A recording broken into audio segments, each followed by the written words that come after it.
Hey guys, welcome to another CreepyPasta. Except this time this story is a little bit different.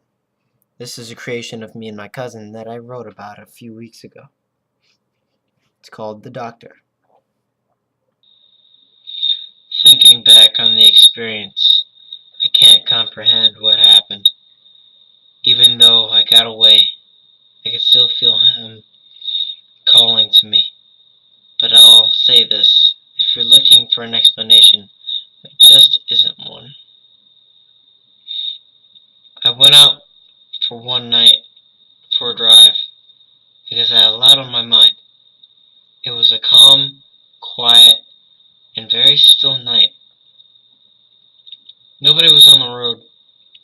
I drove with only the engine of my Volvo to listen to. The near silence almost put me in a trance when I didn't notice a Ford van speeding down the street and hit the side of my car. My car veered off the road and my head hit the dashboard. The van sped off, not even looking back. Surprisingly, I was still conscious, but not for long. I was able to call an ambulance before I slipped from consciousness. I woke up in the hospital in a dark room. I heard someone speaking quietly for a minute before slowly getting quieter and quieter. I wanted to get up and check who it was. I stood up and walked out the door. What I saw was not pleasant. What lied in front of me was a long, dark hallway. It was completely silent. It seemed to stretch forever. I began walking when I noticed that other rooms were wide open. I could hear the sound of wind blowing. Then I heard a soft thump in the distance. I was practically shaking at this point. I walked in one of the rooms and found empty beds. The heart monitor was plugged in and showing a pulse despite nobody being there. I walked from room to room when I suddenly heard a scream. When I walked into the next room, I found a photo lying on one of the beds. It was a picture of a doctor with a knife in his hand. He seemed to be in one of the hospital rooms like the one I was in. The sound of wind picked up as I felt a shiver go down my spine, as if somebody rubbed their hand on my back. I walked into another room and saw photos on the wall. They seemed to be pictures of people, some of them with X's drawn through them, and some of them didn't. I turned around and I saw a piece of paper on the bed that read, "You're next." I felt my heart drop. I knew I didn't want to keep looking through the rooms, but something was calling to me. What awaited me in the next room was more than I could handle.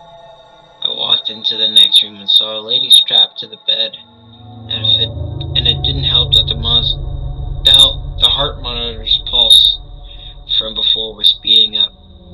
I approached the lady, and then she let out a blood-curdling scream. The heart monitor flatlined, as if she was dead. I ran out of the room to the end of the hallway and found a door.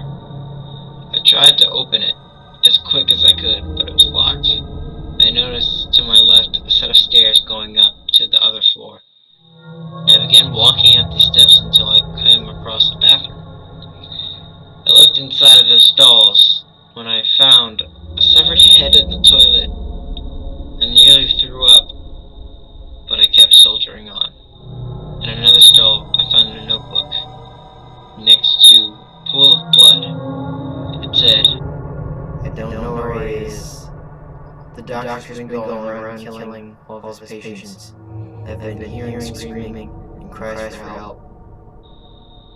I stepped out of the bathroom and saw an object in the distance.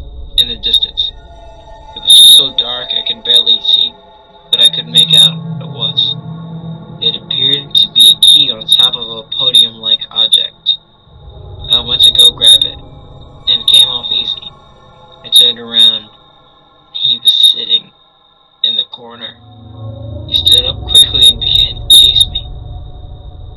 I sprinted down the